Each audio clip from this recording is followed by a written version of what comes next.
Well, good morning, everyone, and welcome to the Fiber Broadband Association's Five for Breakfast. We're now in our 27th episode of 2025, so we are now officially entering the second half of 2025, which is kind of amazing that time has gone this quick. Before I kick off, I'd like to thank Wesco, the platinum sponsor of Five for Breakfast. In Washington, Congress is racing to finalize the reconciliation bill ahead of the July 4th holiday. Yesterday, the Senate passed a bill with Vice President J.D. Vance casting the deciding vote.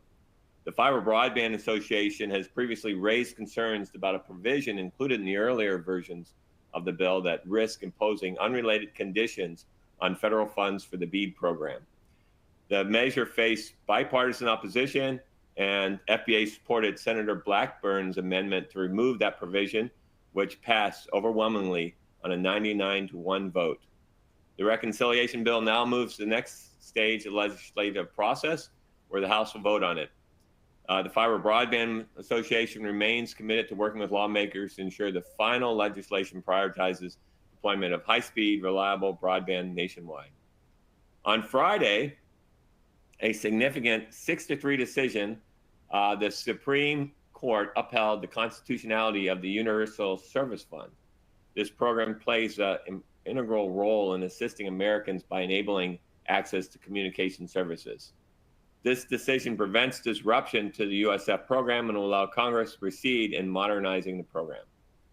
So the Fiber Broadband Association is getting back on the road with our next regional workshop in Anchorage, Alaska on July 17th. After Anchorage, we'll be in Toronto for our Canadian event, and then we'll be in Spokane in September, Scottsdale in October, Kansas City in November, and then we'll finish the year out in Palm Springs for our premier member meeting December 8th and 9th. So today on Five for Breakfast, our guest is FCC Commissioner Ana Gomez. So we're looking forward to having that conversation. But before I introduce today's guest, I'd like to introduce David Norris from our team, who's going to walk us through some housekeeping items. Thank you very much, Gary, and good morning to everyone who's joined us today. We appreciate it. Before I go over a few logistics, we'd like to once again thank our platinum sponsor, Fiber for Breakfast, Wesco. Now, as participants, please keep in mind you are in listen-only mode. However, we do want to hear from you. To ask a question, please type it into the Ask a Question tool, which is located on the right-hand side of your screen. And we will get to those during the Q&A session with our panelists today. This presentation is also being recorded and will be available on FBA's website within 24 to 48 hours. And you can find that recording in the drop-down under the Events tab and the Fiber for Breakfast option. Finally, at the conclusion of today's presentation, you'll be prompted to complete a brief feedback survey. If you could take a moment to do so, we appreciate your input. And with that, I will pass things back over to Gary to get us started. Gary? Thanks, David, and good morning. I'm Gary Bolton, the President and CEO of the Fiber Broadband Association.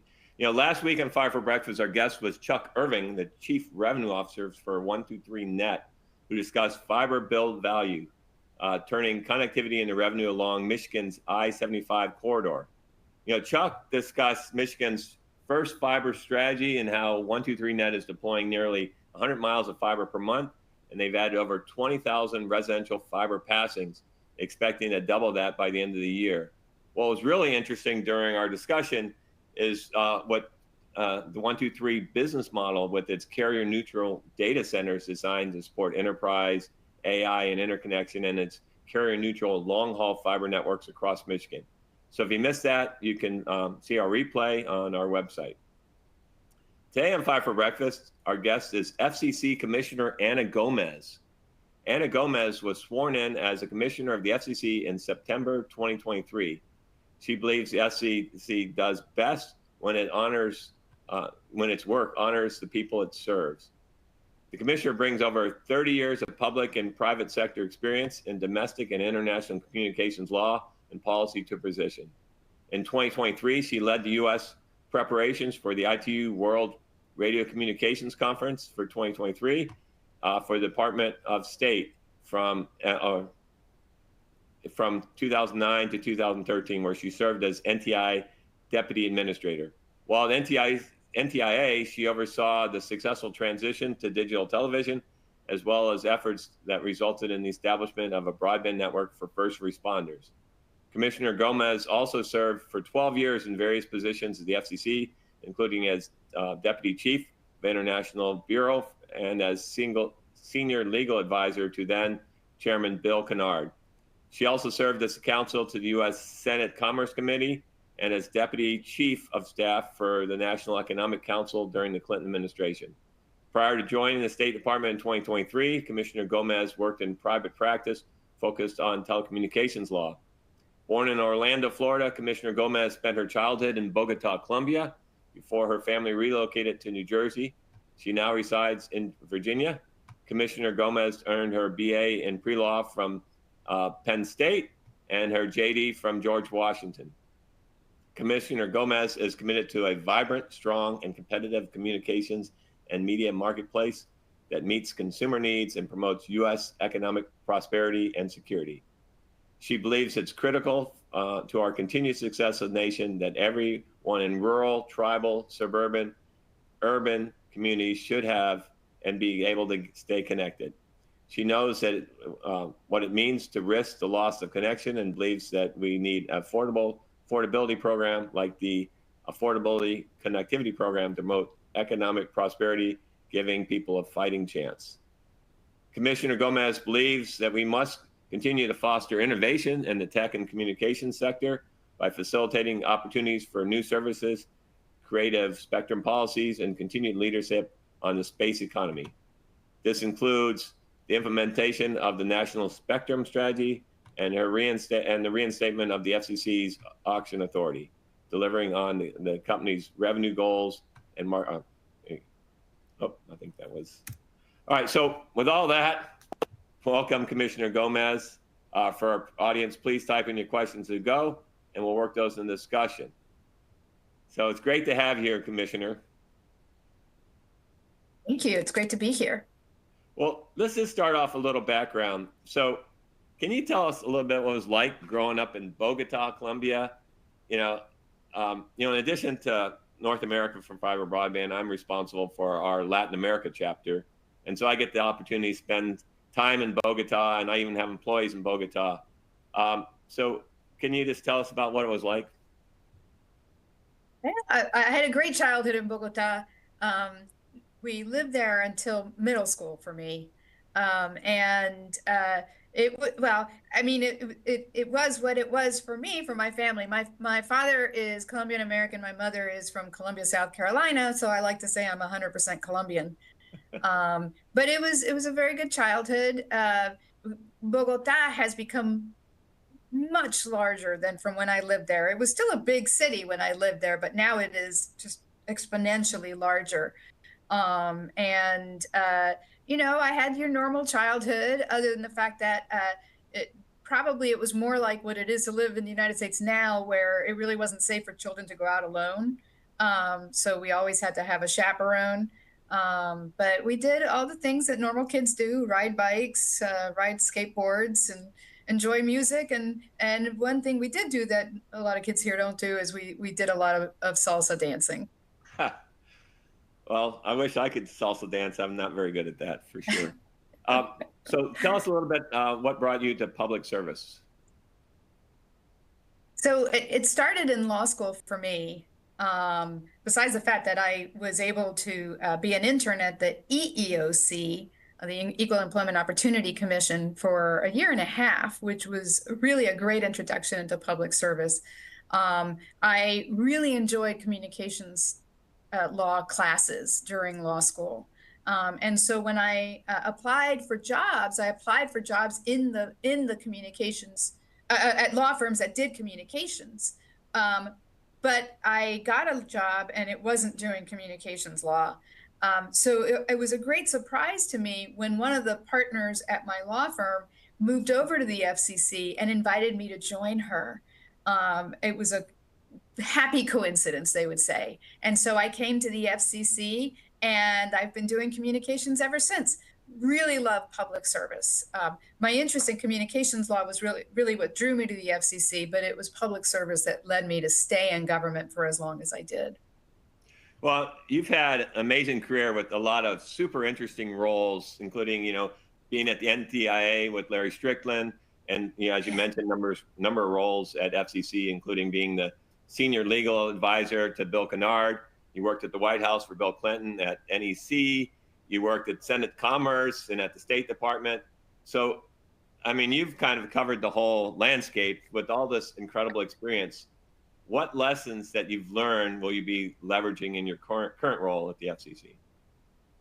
I think that the beauty of having a lot of experience is, of course, that expertise that you gain from it.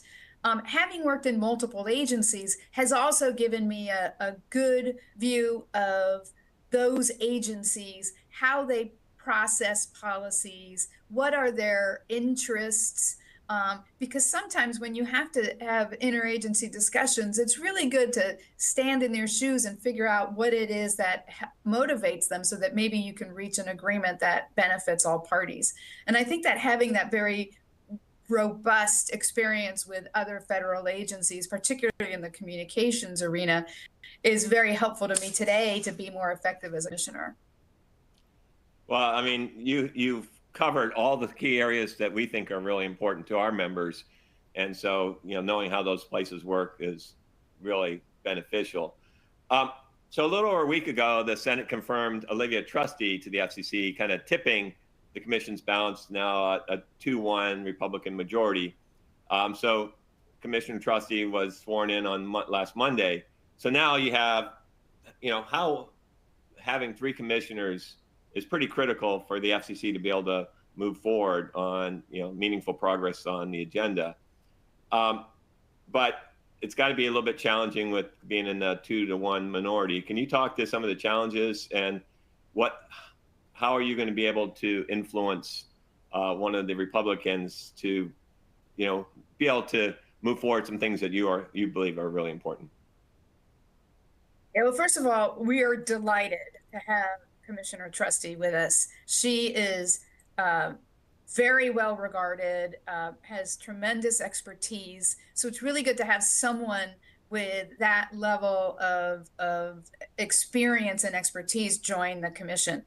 She's also just happens to be a delightful person. So we are very happy to have her here. Yeah, we finally have our quorum. We call it the Great Quorum Challenge of 2025. But all kidding aside, I do believe that we need to have a quorum in order to adopt commission level rules and other actions as the Communications Act requires. Now, as you know, we now have a 2 Republican, 1 Democrat commission. So that means I'm in the minority. Now, the vast majority of what the FCC traditionally does is bipartisan. I've always liked to say that there is bipartisan consensus on the goals. So we have the same goal of connectivity for everyone in the country. It's how to get to those goals that can differ between parties and between people, honestly. So I'm hopeful that I can work with my colleagues to come to the best outcomes for consumers, which is what my focus is in whatever that I do. And that's how I'm going to operate moving forward. Also, very open lines of communications. We have to be able to speak to each other, to talk to each other, and to hopefully negotiate outcomes that work for everyone. But again, while I'm hopeful I can work with my colleagues where I feel like I have to, I will speak out if I feel that the commission is going down a path that is either unconstitutional or harmful for consumers. Well, I don't think you could have asked for a better person to join you on the commission than Commissioner Trusty. I mean, she has incredible experience, as you mentioned, and just good person. So I think you have a good partner to work with there. So you have been a little bit outspoken on some areas, been in disagreement with the chairman on some issues. Can you kind of discuss, where you guys are in disagreement and where you guys are aligned? I have been very outspoken against this administration for what I consider its campaign of censorship and control. We've seen this throughout the administration, not just at the FCC, but starting with the FCC, it's with the weaponization of its licensing authority against broadcasters to get them to report the news in a way that this administration likes, or not to report the news in a way that this administration dislikes. Going after regulatees for their diversity, equity, and inclusion practices, which I consider also to be a violation of the First Amendment for various reasons. But for the rest of the administration, we've seen the arrests of protesters, retaliation against law firms for who they represent and what they represent, going after universities for to get them to alter their curricula, changing what our museums have in order to erase our past. So just day after day, we see a new practice that's a part of control and censorship, and I'm very alarmed by this. And so I speak out a lot about that. That is my primary concern with this administration. What about the areas that you think you and the chairman are aligned on? Talk a lot about spectrum. We both have a goal of finding spectrum for new and innovative uses and to have the most efficient spectrum management as we possibly can. It gets more and more challenging as we move forward, but at the same time, it also, changes in technology are making more spectrum available for new and innovative uses. So we talk a lot about those issues. There are other areas where I can see us possibly being in agreement, depending on how things are presented. For example, speeding infrastructure deployment, finding ways to streamlining our authorization rules is another area.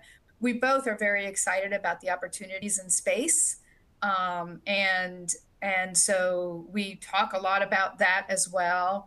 I have been speaking with him a great deal about enforcement matters with regard to use of jammers, particularly in house robberies. We've seen some high-profile break-ins that have used jammers in order to disable, for example, Ring cameras. And that's really problematic. And I think that there's something the FCC could do in that. And he has supported my desire to do something. So hopefully, once we get past all of the initial many actions that we're going to be taking, and we can finally maybe turn to some of those actions. We also agree on national security and the need to have secure equipment and to ensure that we have good cyber practices by our regulatees. So there are multiple areas where we do agree. Well, I mean, certainly the Fiber Broadband Association is really excited about the chairman's direction on cleaning up a lot of outdated regulatory requirements and to be able to have a lighter regulatory touch, and especially in areas such as copper retirement. Do you think that's something that we'll be able to make some meaningful progress on? I haven't seen anything on copper retirement at this point, but I wouldn't be surprised if that's something that this chairman puts on the agenda, because it is something he has talked about. My view of copper retirement is that it's very important for the commission to allow next generation networks. But at the same time, in doing so, we need to consider consumers. So I want to make sure that consumers aren't themselves harmed by any activity to retire copper. I was just in Kentucky on, I think it was either last week or the week before, where we were discussing the First Amendment. But an audience member took the opportunity to talk to me about how copper retirements affect their community. And they highlighted that there's still areas of the country where people rely on copper lines because access to wireless connectivity is unavailable or unreliable. They're relying on satellites because they don't have fiber deployment in their areas. So I want to make sure we don't leave people without an option. But at the same time, like I said, I understand the benefits of transitioning to new technologies. So my plan is to just keep an eye on how copper retirements affect consumers. Well, certainly, we think upgrading everybody to connect the whole country with fiber will allow them to participate in the future, whether that's quantum networking or AI or all the things that are coming down. So, as our members say, every dollar spent on the legacy copper networks, a dollar not being spent on the future. So hopefully we can move forward rural America to be able to have robust connectivity. So now that you have the quorum, how important is it to fill out the final two openings on your roster there? Well, I mean, the statute calls for having 5 commissioners. So I think to have allegiance to the statute, we need to have the other 2 commissioners' roles filled. And I'm hopeful that the president will nominate candidates, and I look forward to working with additional colleagues. So one of the questions that came in for our audience is, are you optimistic that through the ITU or some other mechanism, a global space traffic management mechanism can be developed? I think that the whole world is focused on space right now, and it's exciting possibilities for certain new services and new frontiers, to make a pun. So yes, I'm hopeful that in fact we will get to some type of global agreement. Domestically, of course, we are working on this, and we already have a lot of procedures in place, both domestically and internationally, that we can work with and that we will continue to work with when it comes to space management. All right, a lot has been talking about bringing manufacturing jobs back to the U.S. while at the same time proposing good enough approach to rural broadband. Why do you view, do you see that fiber is critical for communities to grow and attract jobs and industries? I do think that fiber is very important to our nation's broadband infrastructure. I do strongly believe that we need an all of the above approach, because in some difficult to serve areas, satellite or fixed wireless may well be the best options for connecting households to the internet. But while fixed wireless is a good alternative, it has capacity limitations and is more costly to run in the long run.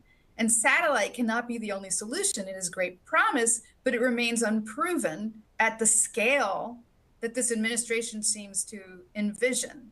So for purposes of having opportunities for our communities, it's really important that we have reliable, scalable broadband to attract businesses to communities. The digital divide stifles economic opportunity and perpetuates a cycle of inequality, leaving some communities further and further behind. So I see investment in broadband as an investment in the next generation's ability to learn, in rural communities' access to healthcare, and in working families' ability to thrive in an increasingly digital world.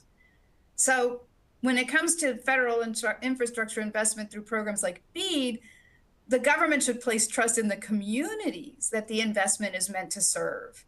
States that submitted plans for the use of BEAD funding after months of analysis and planning have been told to start over, and not because their plans lacked merit, and that's not right.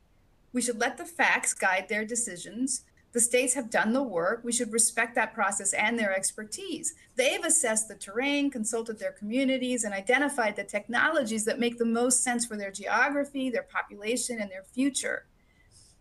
Now, investing in infrastructure helps us provide access to broadband, but access is only a piece of the puzzle. So I hope we'll also look at affordability.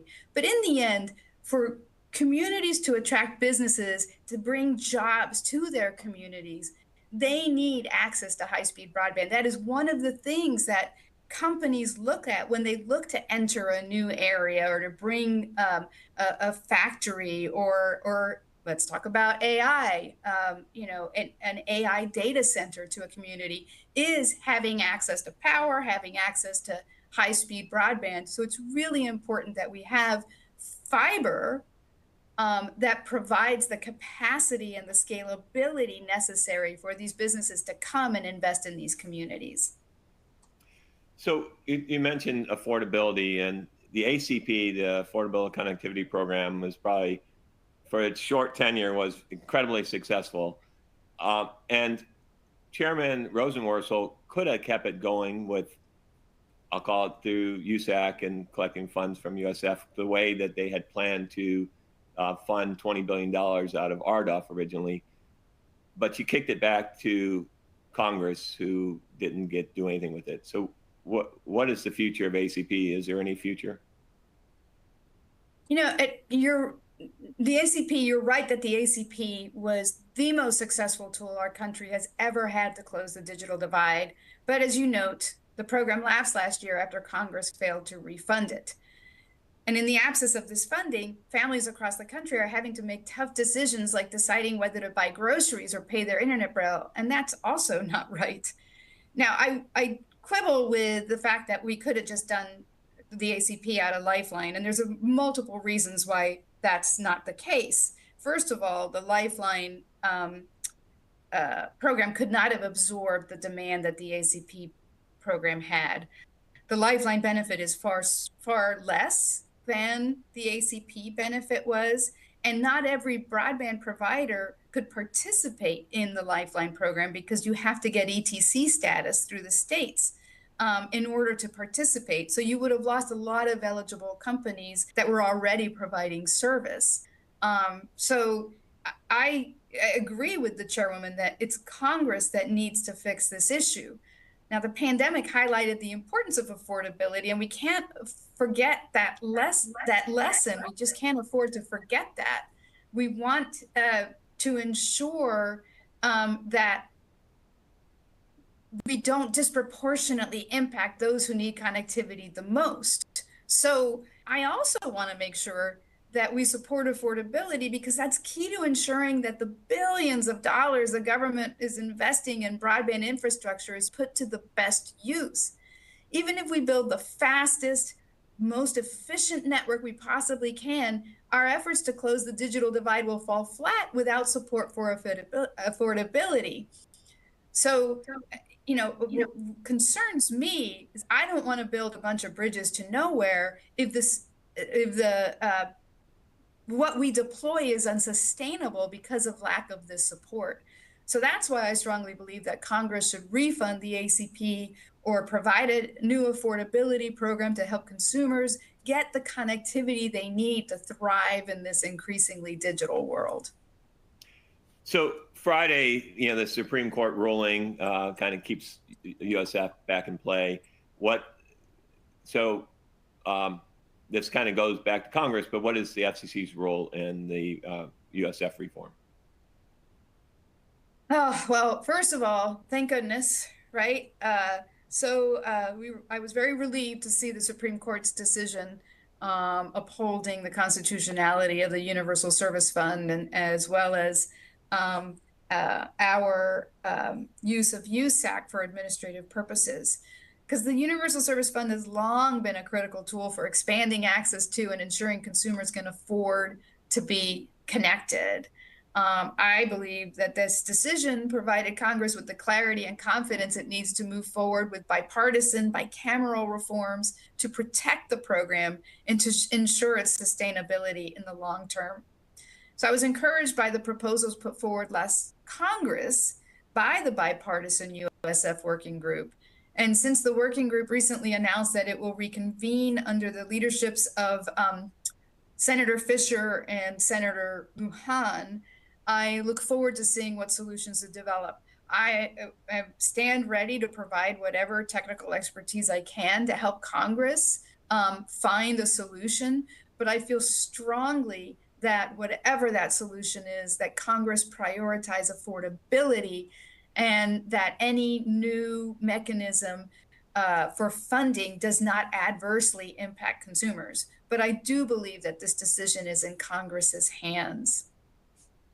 Well, Commissioner, I wanted to end with give you opportunity to help define what your legacy will be. Oh, thank you. So, we have seen at other independent agencies like the Federal Trade Commission, the Consumer Product Safety Commission, and the Equal Employment Opportunity Commission, that when a minority commissioner dissents, that commissioner is marginalized or worse, fired. And so, though there are times when it would be easier to stay silent, I have been focused on speaking truth to power, even and especially when it's difficult to do so. So, I would like to be remembered for standing up and speaking out about the issues impacting people all across this country, even when my job was on the line. Well, Commissioner, we're so excited that you now have a full quorum, or at least a trio quorum. And we look forward to, kind of clearing the deck from some old regulations and kind of streamlining for a light regulatory touch, and to proliferate the availability of high-speed broadband and have the Universal Service Fund back in action and fully reformed. So there's a lot on your plate, not to mention Spectrum and a few other things. So really appreciate everything that you're doing to help drive the commission forward. And thank you, appreciate it. Great. I want to thank everybody for joining us today. Look forward to getting back together next Wednesday. We're going to have Mike Render, our researcher from RVA, and Robert Carpenter, the editor-in-chief of Underground Infrastructure, discuss their latest research on the critical role of underground construction in the rush to install fiber. So you're not going to want to miss that. So thanks, everyone. We'll see you guys next Wednesday.